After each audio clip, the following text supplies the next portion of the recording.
কি প্রশ্ন করতে লাগলেন? এক নাম্বার প্রশ্ন, হে আলী, তুমি বলো সে কোন ব্যক্তি যার মাও নাই বাবাও নাই? এমন একজন ব্যক্তি আছে রে, যেই ব্যক্তির মাও নাই বাবাও নাই। ইনের নাম কি? মৌলা আলী কই রে আমি জানি।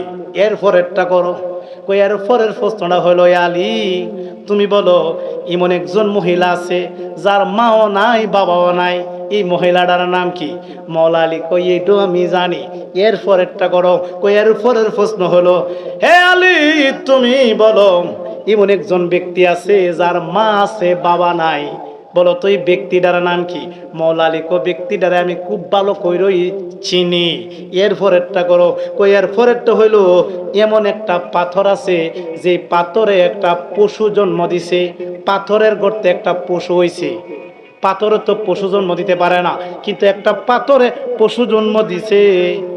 এই পশুটা একজন নবী পশুর উপর উঠিয়া ধর্ম প্রচার করছে, বলো তো এই নবীর নাম কি? সুবহানাল্লাহ বলতে না জোরে? মৌলা আলী কই এডো আমি জানি। কই এর পরের প্রশ্ন, কই এর পরের প্রশ্ন, হে আলী তুমি বলো রে এমন একজন মহিলা আছে যেই মহিলা এই একদিনে মাত্র 3 ঘন্টার মধ্যে সন্তান প্রসব দিছে। এমন একজন মহিলা আছে মাত্র 3 ঘন্টার মধ্যে সন্তান প্রসব হয়েছে। প্রথম ঘন্টার মধ্যে সন্তান ভিতরে ঢুকছে, দ্বিতীয় ঘন্টার মধ্যে এই প্রসব ব্যথা হচ্ছে, তৃতীয় ঘন্টার মধ্যে সন্তানরা দুনিয়াতে আগমন করছে। বলো তো এই সন্তানটার নাম কি এবং সন্তানের মার নাম কি? মৌলা আলী কয় সন্তানটারেও আমি চিনি এবং তার মারেও আমি চিনি। সুবহানাল্লাহ। তাহলে আরেকটা প্রশ্ন, তুমি বলো 5 নাম্বার প্রশ্ন, তুমি না 6 নাম্বার প্রশ্ন, হে আলী তুমি বলো এমন 2 জন বন্ধু আছে, কিয়ামতের আগ পর্যন্ত তাদের মধ্যে বন্ধুত্ব থাকবে, তাদের মধ্যে কোনোদিন শত্রুতামি হবে না, ঝগড়া হবে না। এই এই 2 জন বন্ধুর নাম কি? মৌলা আলী কো এই 2 জন বন্ধুরও আমি চিনি। তাহলে তুমি 7 নম্বর প্রশ্নের উত্তর দাও। এমন 2 জন শত্রু আছে গো, যে 2 জন শত্রু কিয়ামতের আগ পর্যন্ত শত্রু থাকবে, ঝগড়া লাগিয়েই থাকবে, তাদের মধ্যে বন্ধুত্ব হবে না। এই 2 জন শত্রুর নাম কি? মৌলা আলী কো এই 2 জন শত্রুরে আমি চিনি এবং জানি। এই মতে মৌলা আলী কয়, হে মজর, তুমি তো তাওরাতের বিশারদ পণ্ডিত, যদি আমি 60টি প্রশ্নের উত্তর দিতে পারি? জীবনও দিতে পারবে না, কারণ প্রশ্নগুলা খুব কঠিন। আমি 1 বছর লাগছে প্রশ্নগুলা বানাইতে, তুমি জীবনও উত্তর দিতে পারবে না। মৌলা আলী যদি আমি উত্তর দিতে পারি লাভ হবে কি? যদি তুমি উত্তর দিতে পারো, আমি ওয়াদা দিলাম আমার সঙ্গে যারা আছে তাদের সহ আমি তোমার কাছে হাত রাখিয়া কলমা পড়া মুসলমান হইয়া যাইব। আর হুজুরে বলতে না সুবহানাল্লাহ।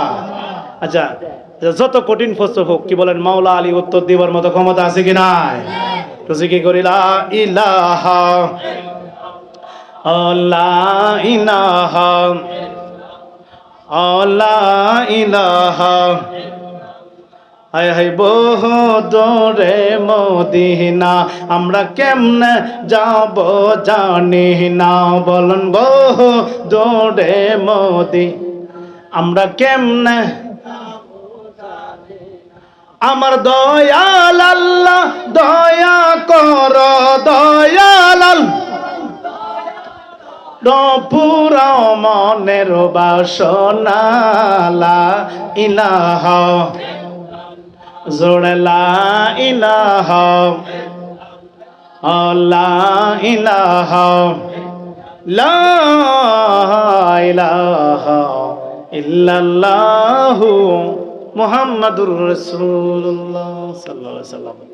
তো মৌলা আলীকে প্রশ্ন করলেন আহলে বায়তের কত বিশেষ একজন সদস্য, এই শের খোদা মৌলা আলীকে প্রশ্ন করছেন 60টা।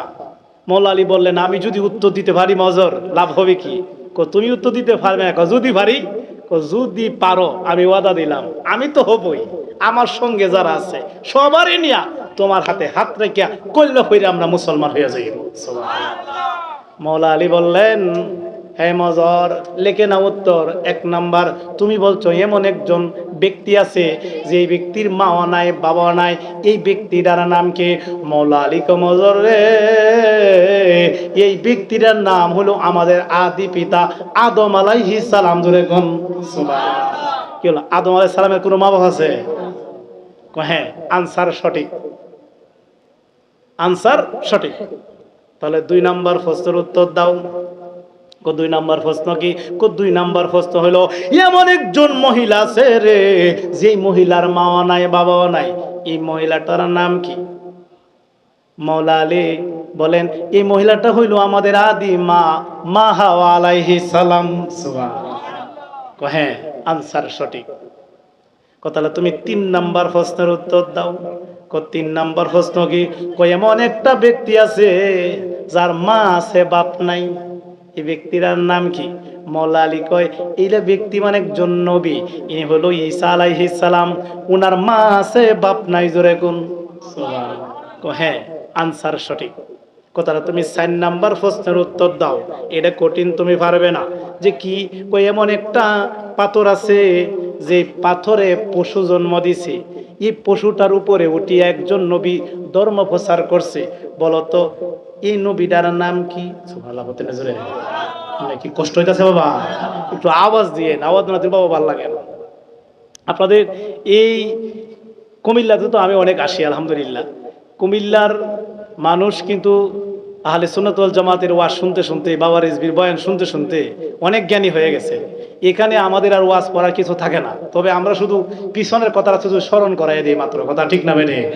এই জন্য রিজভি আওলার প্রতিটা মুরিদ এই বাতিলদের আলেম এসে বেশি জানে। সুবহানাল্লাহ। বাস্তব প্রমাণ বাবা। এই যে রিজভি আওলার এক মুরিদ রে দৌড়ে বসে, বুঝলেন, তাবলিগ জামাতের লোকেরা আলে হাদিসে দৌড়ে বসে, হ্যাঁ তোমরা যে মাজারে যাও, হ্যাঁ রিজভিরে যে মাজারে যাও। তো উনি রিজভি আওলার মুরিদ দেন কত সূক্ষ্ম জ্ঞানী, উনি কয় আরে মাজারিত তো যাইবো আমরা, মাজারে যাবো। হ্যাঁ মাজারিত তো আমরা যাইবো, কারণ কি? মাজারিত তো রহমত। সুবহানাল্লাহ। জনে কথা কইছে তখন কি রাগটা কমছে না বাড়ছে? বাড়ছে। এ কইতাছে তোমরা মাজার যাও, আরে মাজারিত তো আমরা যাইবো, কারণ মাজারে তো রহমত। রহমত কেরামে পাইছেন না? সূরা আরাফের 56 নম্বর আয়াতে আল্লাহ বলছেন, ইন্না রাহমাতাল্লাহি করিবুম মিনাল মুহসিনিন। আল্লাহ বলেন আমার রহমত হলো ওলি আল্লাহদের নিকটে। জোরে কোন সুবহানাল্লাহ। তাহলে রহমত কোথায়? ওলিদের কাছে। আমরা রিজবিরা মাজারা যাই রহমত আনার জন্য। সুবহানাল্লাহ। বলতেন জোরে দেখছেন নি আটকে আছে। এভাবে অনেক জায়গায় আমি দেখছি এদের এমন কিছু মান থেকে গেলে এমন তাৎক্ষণিকভাবে আটকানির মতো এরা অনেক কিছু জানে আলহামদুলিল্লাহ। আপনারা কুমিল্লা ভাষা অনেক কিছু জানেন, তবে মাঝে মাঝে একটু আওয়াজ দিয়েন। মুফতি সাহেব আইসা বলবে কিছুক্ষণের মধ্যে। তা আমি ওনার আসার আগে আপনাদেরকে নিয়ে শুধু একটা মাঠ তৈরি করে দিলাম, উনি আসা যেন ফুতুয়া করে দিতে পারেন। কারণ অনেক বাতেলরা হ্যাঁ অনেক সমস্যার মধ্যে আছে। পাক পাঞ্জাতন মানে না, আহলে বায়াত মানে না, নবীজির নূর হাজির নাজির মানে না। এইগুলি নিয়ে মুফতি সাহেব বিশদ ব্যাখ্যা করবেন। এবং কিন্তু 3টা জ্বালাইছে আর রয়েছে 60টা। এই 60টা প্রশ্নের উত্তর দেওয়ার মতো ক্ষমতা আছে কি নাই? ধরে বলুন আছে কি নাই? এখন 4 নাম্বার প্রশ্ন হইল, হে আলী, আলী রে তুমি বলো এমন একটা পশু আছে, এমন একটা পাথর আছে, যে পাথর একটা পশু জন্ম দিছে, এই পশুর উপর উঠিয়া একজন নবী ধর্ম প্রচার করছে। বলো তো এই নবীর নাম কি? মৌলা আলী দেখেন কই থেকে প্রশ্ন করছে। মৌলা আলী কয় আমি পাইছি এই লোকটা হইল সালে আলাইহিস সালাম। কারণ এই পাথর থেকে একটা উটনি জন্ম হয়েছিল, উটনি। এই উটনির উপর উঠিয়া সালে পয়গাম্বর উনি ধর্মের দাওয়াত দিছে। ধরে কোন মজারে কো সর্বনাশ, এত কঠিন প্রশ্ন করলাম, এত উপরের প্রশ্ন করলাম, খুঁজে পাইলো কি করে? কি বলেন, খুঁজা পাওয়ার ক্ষমতা আছে কি না? বাড়ি মৌলা আলীর জিব্রাইল পর্যন্ত মৌলা আলীর পরীক্ষা করছে, এরপরও পরীক্ষায় ফাঁস। মৌলা আলী নামাজ পড়ে পাইছে। নামাজ পড়ার পরে এক বুড়া বেড়া লাড়ি লইয়া কইতেছে, আলী তুমি বলে জ্ঞানের দরজা, আমি বুড়া মানুষ, দেখো তো জিব্রাইল কই আছে, এই মুহূর্তে জিব্রাইল কই আছে?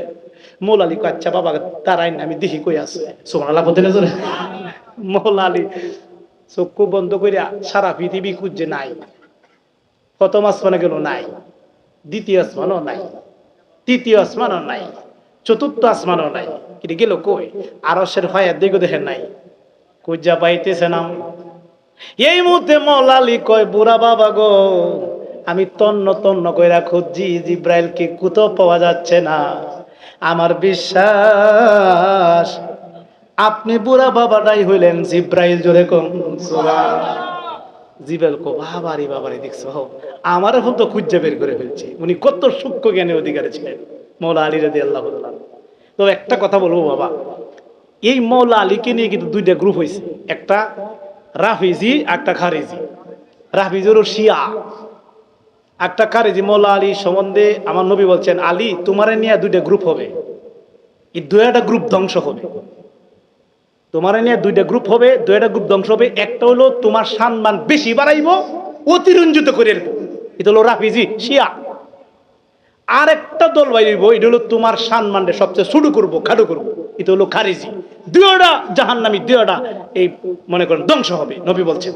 এটা মেশকাতে হাদিস খানা আছে। তাহলে এই দেখ শিয়ারা কি কই জানেননি? শিয়ারা মৌলা আলী ছাড়া কোন সাহাবী মানে না, আবু বকর সিদ্দিকও মানে না, উমর ফারুক রহমান, উসমান জিনুর মানে, আর আমিরে মুয়াবিয়া তো দেখতেই পারে না, হুদা গালি গালাজ করে। জোরে বলেন না নাউজুবিল্লাহ। আচ্ছা আমরা সুন্নি যারা, আমরা সাইর খলিফারে মানি, কি বলেন ঠিক না বেটে? আর এই শিয়ারা এমন জঘন্য কথা পর্যন্ত বলে, কি বলে জানেন? যে মা ফাতেমার নাকি হযরত উমর ফারুক রাদিয়াল্লাহু লাথি মেরে নাকি মেরে ফেলছে। জোরে বলেন নাউজুবিল্লাহ। মা ফাতেমার গর্ভে নাকি সন্তান ছিল, পরে নাকি উমরে লাথি মারছে, পরে এই সন্তান পেটের মধ্যে মারা গেছে, মা ফাতেমা নাকি ইন্তেকাল করছে। এত বড় মিথ্যা তহমত হযরত উমর ফারুক আজমের উপরে তুলে। অথচ ফারুক আজম সম্পর্কে আমার নবী বলেন, আমার উপরে যদি নবী হইতো হযরত উমরে হইতো। জোরে কোন কথা ঠিক না বেটে? যে উমর রাদিয়াল্লাহু তাআলার রওজা আমার দয়াল নবীর রওজা মোবারকের পাশে হইছে, আবু বকর সিদ্দিকের নবীর পাশে হইছে, তাদেরকে নিয়েও তারা জঘন্য মন্তব্য করে। আর কি বলেন শিয়ারা, যে আরে মিয়া নবুয়াতটা তো আইছিল আলীর কাছে, পরে জিব্রাইলে ভুলে লইছে কেন নবীজির কাছে। নাউজুবিল্লাহ বলতে না জোরে? তো এই দল কিন্তু এখন বাবা বাড়িয়ে গেছে, খুব সাবধান, হুঁশিয়ার। এই শিয়া, শিয়া সম্পর্কে গাউস পাক গুনিয়াতুত তালবিন নামক কিতাবে বিস্তারিত ব্যাখ্যা দিয়েছেন। শিয়ারা হলো কাফের। শিয়ারা প্রকাশ্যে কি করেন, আল্লামা রিজভী মাওলা কি শিয়ারা রে মুমিন কইছে না কাফের কইছে? তাহলে আমরা শিয়াদেরকে না বলবো, শিয়াদের সাথে আমাদের কোনো সম্পর্ক নাই। এরা আমার নবীজিকে, এরা কালিমার মধ্যে এদের মৌলা আলী নাম ঢুকাইছে, ইকামতের মধ্যে ঢুকাইছে, আজানে ঢুকাইছে। বুঝছেন কি বলেন? আজানে, ইকামতে, কালিমাতে কারোর নাম ঢুকানোর ক্ষমতা কি আমার নবী কারো দেখেছে? তো শিয়ারা দেখছেন কি করে গুলি। তাহলে এইটা আমাদের বাংলাদেশে ঢুকছে, সাবধান, হুঁশিয়ার। আল্লাহ পাক এদের সবল থেকে আমরা প্রত্যেকের ঈমান হেফাজত করুক, সকলে বলে আমিন। যে কথা বলতেছিলাম মৌলা আলীর কথা, মৌলা আলী বললেন, এই মজর, যে পাথরের থেকে পশু জন্ম, সেই পশুর হলো উটনি। এই উটনির উপর উঠিয়া সালেহ আলাইহিস সালাম ধর্মপ্রচার করছে। কহে আনসার সঠিক কথা হলে তুমি 5 নাম্বার প্রশ্নের উত্তর দাও। 5 নাম্বার প্রশ্নটা কি? 5 নাম্বার প্রশ্ন হইল, এ আলী তুমি বলো, ওরা দুইজন বন্ধু যারা পরস্পর কখনো শত্রুতামি হবে না, তাদের বন্ধুত্ব কখনো ভাঙবে না, এই দুইজন বন্ধুর নাম কি? এই দুইজন বন্ধু কিয়ামতের আগ পর্যন্ত থাকবে, তাদের মধ্যে কোনো দিন ঝগড়া হবে না, এই দুই বন্ধুর নাম কি? মৌলা আলী কয়, এই দুই বন্ধুর নাম হলো, একটা হলো শরীর, আরেকটা হলো রুহু। সুবহানাল্লাহ বলেন। একটা শরীর আর একটা রুহু। কি বলেন, আমরা সবার শরীর আছে কি নাই? শরীর ভিতরে কি রুহু আছে না? আচ্ছা, শরীর না থাকলে কি রুহু থাকবে? আর রুহু না থাকলে কি শরীর বাঁচবে? তাহলে রুহু থাকলে শরীর বাঁচে, আবার শরীর না থাকলে রুহু থাকে না। তাহলে একজন আরেকজন পরস্পর বন্ধু, কারণ রুহু বাঁচে না, রুহু থাকে না দেহ ছাড়া, আর দেহ বাঁচে না রুহু ছাড়া। তাহলে তারা দুজন কি শত্রু না বন্ধু? কিয়ামতের আগ পর্যন্ত এই বন্ধু থাকবে। উত্তর দিয়ে বলছেন, তখন মজর সর্বনাশ, আমি আধ্যাত্মিক প্রশ্ন করলাম, নিজের দেহের মধ্যে প্রশ্ন করলাম, এই প্রশ্নের উত্তর দিয়ে ফেলছে। আলী তোমার প্রশ্নের উত্তর সঠিক। তাহলে তুমি 7 নাম্বার প্রশ্নের উত্তর দাও। 7 নাম্বার প্রশ্নটা কি? 7 নাম্বার প্রশ্ন হইল, আলী রে, এমন দুইজন শত্রু আছে, কিয়ামত রাত পর্যন্ত শত্রু ভাব থাকবে, তাদের মধ্যে ঝগড়া লেগেই থাকবে, তাদের মধ্যে কোনোদিন বন্ধুত্ব হবে না। এই দুইজন শত্রুর নাম কি? এই মুহূর্তে মৌলা আলী হেসে দিলেন, হেসে দিয়ে বললেন, মজর রে, 6টার উত্তর দিছি, আরেকটা প্রশ্ন রয়ে গেছে, যদি উত্তর দিতে পারি কথা খেয়াল আসেনি? হ্যাঁ খেয়াল আছে। যদি উত্তর দিতে পারি লাভ হবে কি? যদি উত্তর দিতে পারো তাহলে আমরা সবাই কলমা পড়ে তোমার কাছে মুসলমান হয়ে যাব। কালো তাহলে 7 নাম্বার প্রশ্নের উত্তর তুমি নিয়ে নাও। 7 নাম্বার প্রশ্নের উত্তর হইল, এমন 2জন শত্রু আছে রে, যে 2জন শত্রু কিয়ামতের আগ পর্যন্ত শত্রু ভাব থাকবে, তাদের মধ্যে কোনোদিন বন্ধু হবে না। এই 2জন শত্রু হইল, একজন হলো মৃত্যু, আরেকজন হলো জীবন। সুবহানাল্লাহ বলুন। মানে জীবন মরণ, জীবন আর মৃত্যু। কি বলেন? জীবন মানে কি?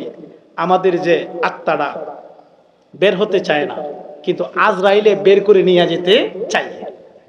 আজরাইলের কাছ থেকে মানুষ বেঁচে থাকতে চায়, কিন্তু আজরাইল মানুষকে নিয়ে যেতে চায়, জীবনটারে নিয়ে যেতে চাই। তাহলে জীবন আর আজরাইল, আজরাইল মানে কি? মরণ।